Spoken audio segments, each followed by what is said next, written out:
The radio crackled at 4:30 a.m., and Lieutenant Commander Jake Morrison, 32 years old, leader of a Navy SEAL platoon operating in Kandahar Province, Afghanistan, had approximately 6 hours before his team would execute the most dangerous mission of their deployment, a direct assault on a Taliban compound that intelligence suggested housed a high-value target responsible for coordinating IED networks that had killed 47 coalition soldiers in the past 4 months. But Morrison's SEAL team wouldn't be going in alone. Command had just informed him that Australian SASR operators were inbound, and Morrison had 6 hours to figure out how to integrate a foreign special forces unit he'd never worked with into an operation that left zero margin for error. The morning had started cold, the kind of desert cold that makes your bones ache despite the promise of 110-degree heat by noon.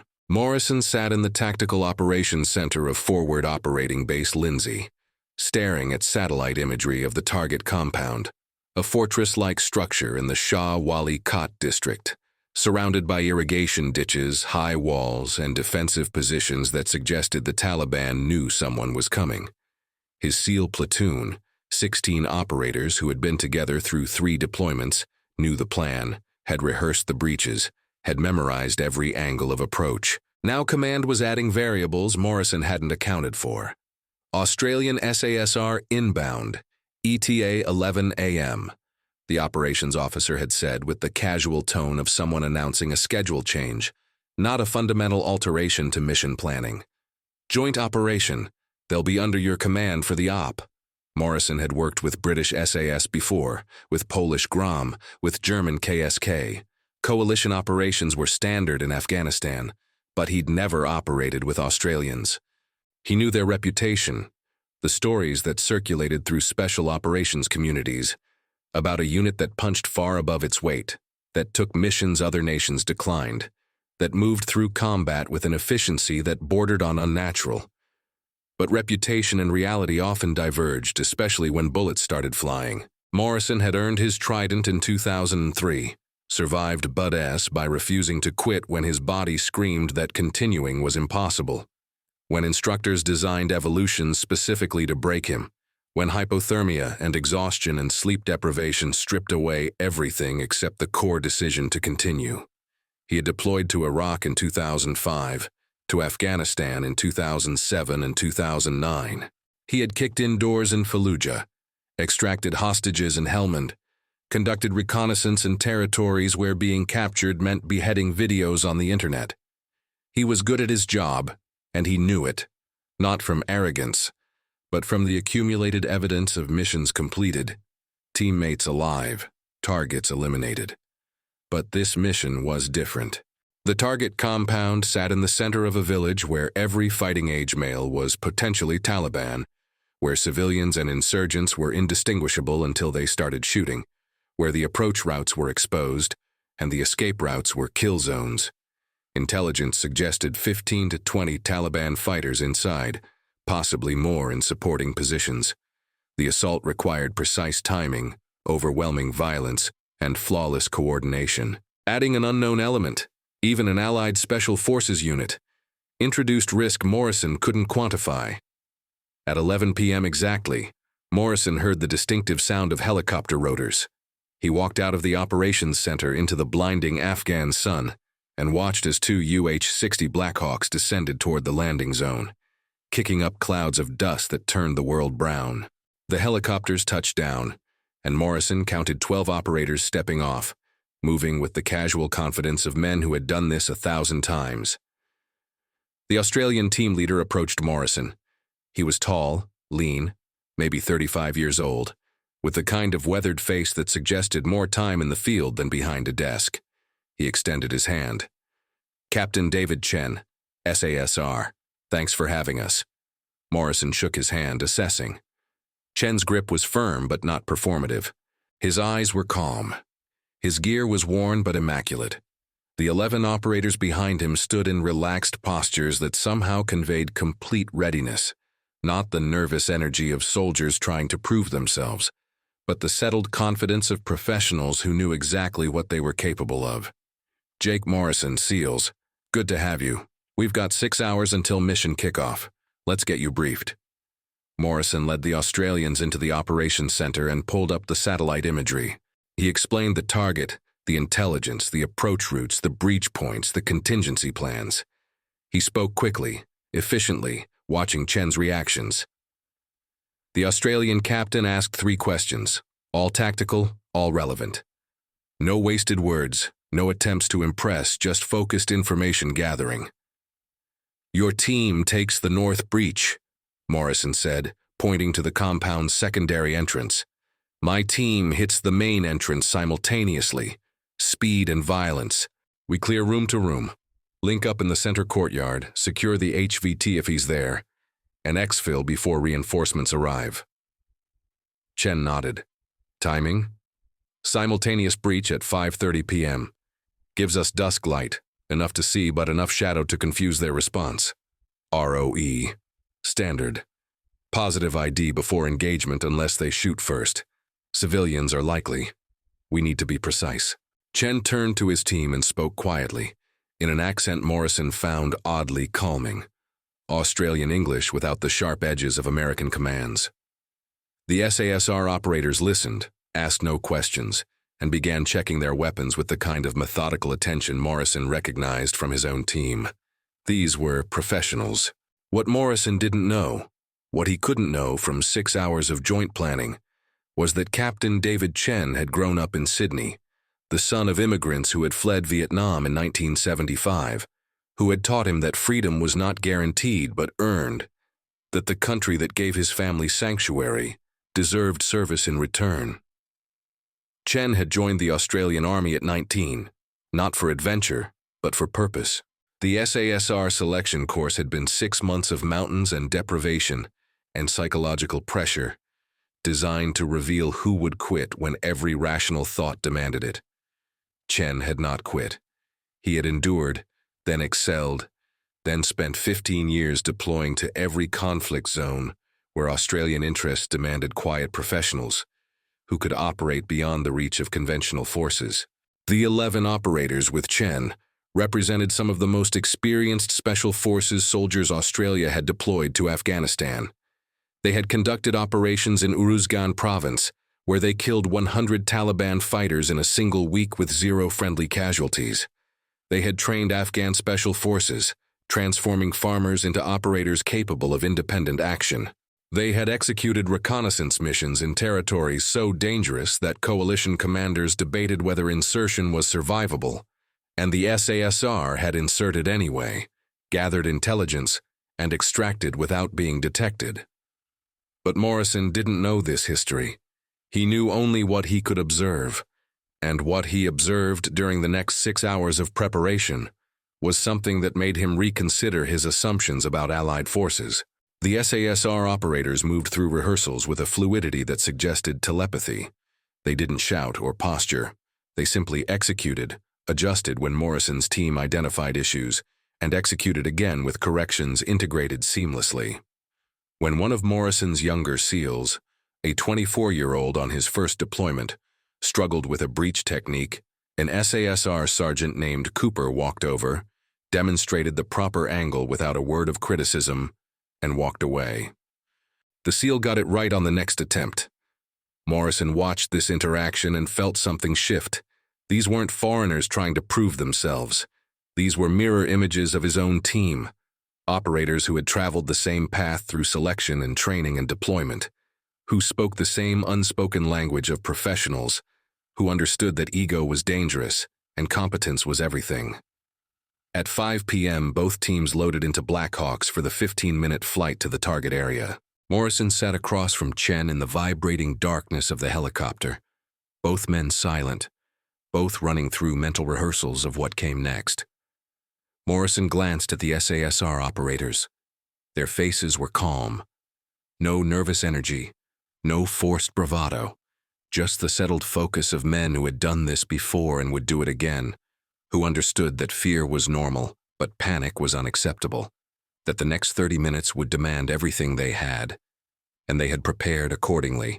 The helicopters descended 2 kilometers from the target compound. Both teams disembarked and began the approach on foot, moving in 2 columns through irrigation ditches and agricultural fields, using terrain and darkness to mask their advance. Morrison led his SEAL team toward the main entrance. Chen led the SASR team toward the north breach. Radio communication was minimal, just position updates and timing confirmations. At 5:30 p.m., Morrison reached his breach point. He could see the compound wall, 3 meters high, mud brick construction reinforced with concrete. Lights were visible through windows, voices carried on the evening air, men talking in Pashto, unaware that 2 special forces teams were seconds from turning their night into violence. Morrison keyed his radio. Aussie lead, SEAL lead, in position. Chen's voice came back, calm as if he were ordering coffee. SASR in position, ready on your mark. Morrison counted down. Breach in 3, 2, 1, execute. The world became noise. Morrison's breacher detonated the shaped charge on the main gate, blowing it inward with a concussive force that shook the ground. Morrison and his team flooded through the opening, weapons up, moving with the practiced violence of close-quarters battle. Insurgents appeared in windows and doorways. Morrison's team engaged, precise double taps, moving room to room with the speed that saved lives. Simultaneously, the SASR team breached the north entrance. Morrison couldn't see them, but he could hear the distinctive crack of their weapons, could track their progress through the compound by the pattern of gunfire. They were moving fast, faster than Morrison expected, clearing rooms with an efficiency that suggested they had trained in this exact building, though Morrison knew they hadn't. 3 minutes into the assault, Morrison's team encountered resistance in the central courtyard. 5 Taliban fighters had established a defensive position behind stacked supply crates, firing AK-47s in controlled bursts that pinned Morrison's team in a fatal funnel. Morrison assessed quickly. He could call for grenades, but the enclosed space meant potential collateral damage. He could try to flank, but the geometry gave no angle. Before Morrison could decide, the SASR team appeared from the north corridor. They hadn't cleared their entire section yet, but Chen had heard Morrison's team bogged down and made a tactical decision. Redirect, support, maintain momentum. The Australians came in from an angle the Taliban hadn't anticipated, catching the insurgents in a crossfire that ended the resistance in 15 seconds. Chen moved to Morrison's position. "You right?" Morrison nodded, breathing hard. "Yeah, thanks for the assist." "No worries, mate." The combined teams continued clearing the compound. They found the high-value target in a back room, attempting to escape through a pre-prepared tunnel. Morrison's team secured him. The SASR team established perimeter security. The entire assault, from breach to objective secured, had taken 8 minutes. But the operation wasn't over. As Morrison's team prepared to exfiltrate with the detained HVT, the radio erupted with warnings. Coalition drones overhead had spotted approximately 30 Taliban fighters moving toward the compound from a neighboring village, reinforcements that intel hadn't predicted. The teams had perhaps 10 minutes before they would be surrounded, outnumbered, and fighting from a compound with limited ammunition and no resupply. Morrison made the call that training had prepared him for, but experience had taught him to dread. Both teams, prepare for emergency exfil.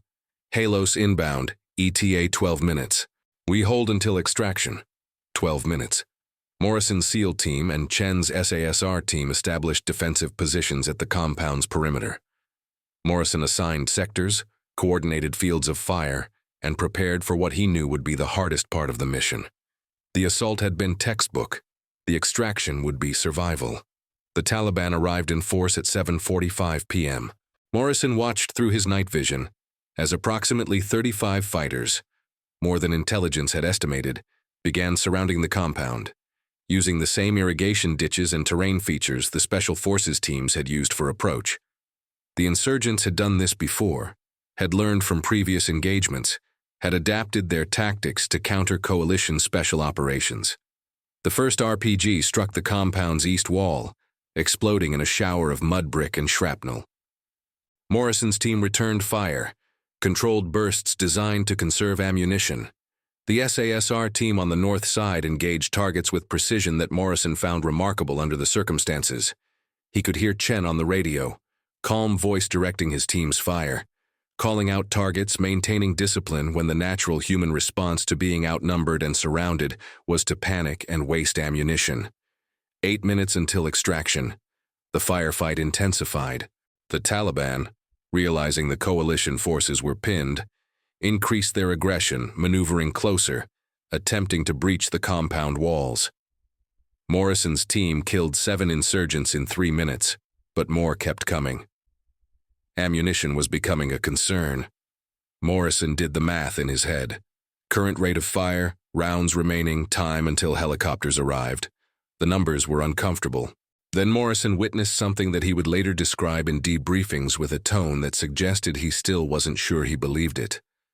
One of the SASR operators, a sergeant Morrison hadn't spoken to, noticed that Taliban fighters were using a specific irrigation ditch to approach the compound's weakest point, the damaged east wall.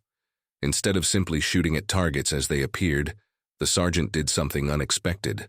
He grabbed a fragmentation grenade, calculated the arc needed to land it in the ditch 40 meters away, and threw. The grenade detonated perfectly, killing 3 Taliban fighters and collapsing part of the ditch, blocking the approach route. Morrison stared. That throw, that calculation under fire, that immediate tactical adaptation, represented the kind of situational awareness and skill that separated good operators from exceptional ones. He keyed his radio to Chen. "Your guy just closed their primary approach with a single grenade." Chen's response was matter of fact. "Yeah, Cooper's good at that." 6 minutes until extraction. The Taliban, frustrated by the failed assault on the east wall, began concentrating fire on the north side where the SASR team was positioned. Morrison could hear the volume of incoming fire increase, could see tracers cutting through the darkness like deadly fireworks. The Australians didn't waver. They maintained their sectors, continued engaging targets, didn't call for help. 4 minutes until extraction. Morrison heard the sound he'd been praying for. Helicopter rotors in the distance. The Blackhawks were inbound, but they would need the landing zone cleared, which meant the teams needed to suppress Taliban fire long enough for the helicopters to land, load, and take off without being shot down. Morrison made the call. All teams, shift to suppressive fire. Keep their heads down. Halos landing in 90 seconds. What happened next would become the story Morrison told to every SEAL team he worked with for the next 10 years. The SASR team, instead of just increasing their rate of fire randomly, executed what Morrison recognized as a coordinated fire plan. They synchronized their shooting, creating overlapping waves of suppression that made it impossible for the Taliban to effectively aim at the incoming helicopters. It wasn't random violence, it was orchestrated precision, the kind of team coordination that required hundreds of hours of training and absolute trust in each other. The Blackhawks landed.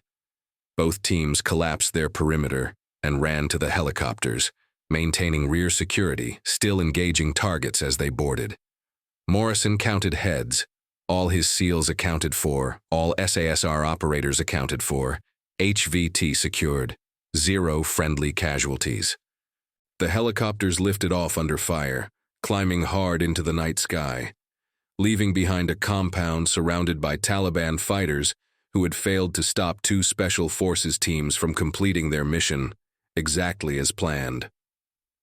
In the helicopter, Morrison sat across from Chen again. Both men were covered in dust and sweat, ears ringing from explosions and gunfire, adrenaline still coursing through their systems. Morrison extended his hand. Chen shook it. "Your team," Morrison said, having to shout over the helicopter noise, "is the real deal." Chen smiled, the first smile Morrison had seen from him. "Yours too, mate. Same again sometime?" Morrison nodded. "Anytime." What Morrison didn't say, what he couldn't articulate in that moment, was that he had just witnessed something that changed his understanding of what Allied special operations could be. He had worked with other nations' units before and experienced the frustration of language barriers, different training standards, and cultural misunderstandings that turned joint operations into exercises in patience rather than effectiveness. The SASR had been different. They had integrated seamlessly, adapted instantly, and performed at a level equal to or exceeding Morrison's own team. Back at FOB Lindsey, After debriefing and equipment maintenance and the 1,000 small tasks that followed combat operations, Morrison found Chen outside the operations center, smoking a cigarette in the cool night air. "Can I ask you something?" Morrison said. Chen nodded. "How does Australia, a country of 25 million people, produce a special forces unit that operates like you guys do? We've got 330 million people, unlimited resources, and I just watched your 12 guys perform like they were telepathic." Chen took a drag on his cigarette, considering the question. "Different approach, maybe. We can't rely on numbers or equipment. We've got to be good, really good. Every operator has to be able to think independently, adapt constantly, trust completely. Our selection doesn't just test physical capability. It tests character. Can you continue when everything says stop? Can you adapt when plans fail? Can you trust your mates with your life literally?" Morrison understood. The SEAL teams had similar values, but hearing Chen articulate it with such clarity, such matter-of-factness, made Morrison realize that the Australians had distilled special operations down to its essential elements and built a culture around those elements with no wasted effort, no bureaucracy, just excellence compounded over decades. The joint operation became a template. Over the next 6 months, Morrison's SEAL platoon and Chen's SASR team conducted 17 more missions together. They cleared Taliban safe houses in Kandahar. They rescued a kidnapped aid worker in Helmand. They disrupted IED networks that had terrorized coalition convoys.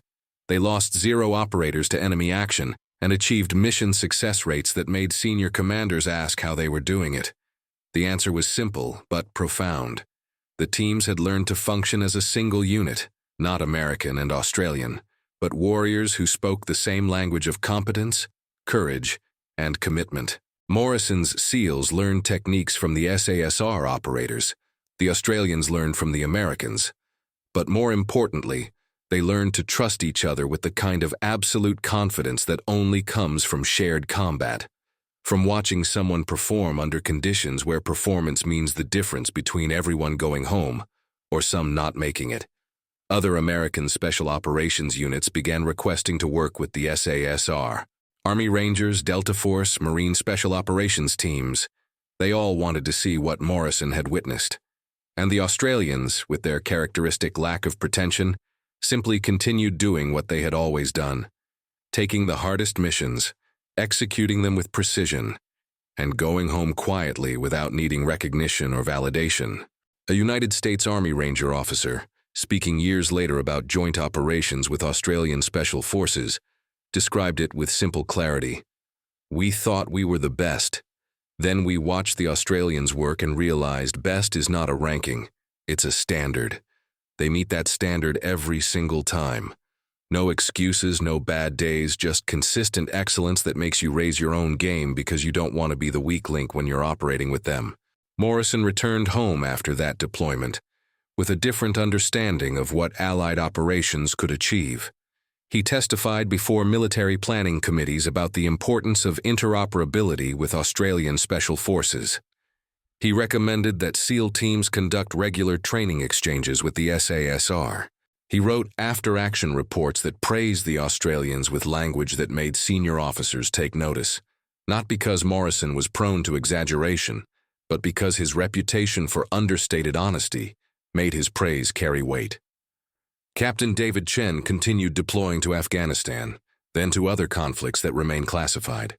He trained the next generation of SASR operators, instilling in them the same values that had defined his own service: excellence without arrogance, courage without recklessness, loyalty without hesitation.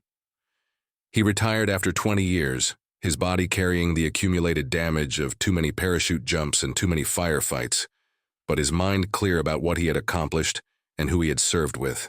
The high-value target Morrison's and Chen's teams captured that June night in Shah Wali Kot district provided intelligence that disrupted 3 major IED networks, saved an estimated 200 coalition lives over the next year, and led to the capture of 15 additional Taliban commanders.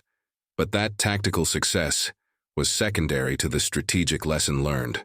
Small nations with limited resources can produce world-class special operations forces if they prioritize quality over quantity, character over credentials, and performance over politics. Australia had proven this repeatedly in Afghanistan, not through propaganda or self-promotion, but through the accumulated weight of missions completed, lives saved, and enemies defeated by operators who simply did the job without needing applause. Morrison, now retired from the Navy, works with veteran organizations and occasionally speaks at military conferences. When asked about his most memorable deployment, he always mentions that June operation in Kandahar, not because of the tactical complexity or the strategic importance, but because of what he witnessed when the SASR arrived. They changed how I thought about Allied operations, Morrison says. Before working with Chen's team, I viewed coalition partnerships as necessary complications, something we had to tolerate for political reasons. After working with them, I understood that the right partners don't complicate missions, they elevate them. The Australians made us better. They set a standard that pushed us to match it. That's what real partnership looks like. The legacy continues today. American and Australian Special Forces train together regularly, conduct joint operations in multiple theaters, and maintain relationships built on mutual respect earned through shared hardship. When Navy SEAL teams deploy to the Pacific region, they request integration with Australian units. When the SASR needs specialized maritime insertion training, they work with SEAL teams. The bond forged in Afghan valleys and compounded by Iraq, Syria, and a dozen other conflicts that will never be publicly acknowledged has created an alliance that transcends politics or strategy. It is personal now. Built on the accumulated trust of operators who watched each other perform under conditions where performance meant survival, who learned that excellence recognizes excellence regardless of accent or flag, who proved that the distance between allied forces and brother forces is measured not in nationality, but in competence, courage, and the willingness to put the mission and each other above everything else. In the compound in Shah Wali Kot district, for those 12 minutes between breach and extraction, 16 Navy SEALs and 12 SASR operators functioned as a single unit. No hierarchy based on nationality. No competition. Just 28 professionals executing a dangerous mission with the kind of synchronized precision that takes years to build and seconds to prove. That is what American forces witnessed when the Australian SAS arrived. Not foreigners, but brothers. Not allies of convenience, but warriors who had walked the same path through selection and training and deployment, who understood that special operations demanded not just skill but character. That the hardest missions required not just individual excellence, but collective trust. That success meant everyone going home, and failure was not acceptable regardless of the odds. Morrison still has Chen's contact information. They message occasionally. Brief exchanges about families and civilian life and the strange adjustment to a world where decisions don't carry life or death consequences. But underlying those casual conversations is the unspoken bond of shared combat. The knowledge that they perform together under conditions most humans will never experience. That they trusted each other when trust was the only thing that mattered. If this story reminded you why we honor these alliances, why we remember these partnerships, why we recognize that excellence transcends borders when warriors commit to common cause, consider sharing it. Like this video if the distance between allied forces and brother forces resonates with you. Subscribe if you believe that the measure of special operations is not equipment or budget, but the character of operators who refuse to fail regardless of nationality or odds. Because that is how standards are maintained. That is how legacies are built. That is how we remember that courage speaks a universal language, that competence recognizes competence, and that the warriors who matter most are often the ones who serve quietly, perform excellently, and go home without needing applause because the mission and the brotherhood were always the point.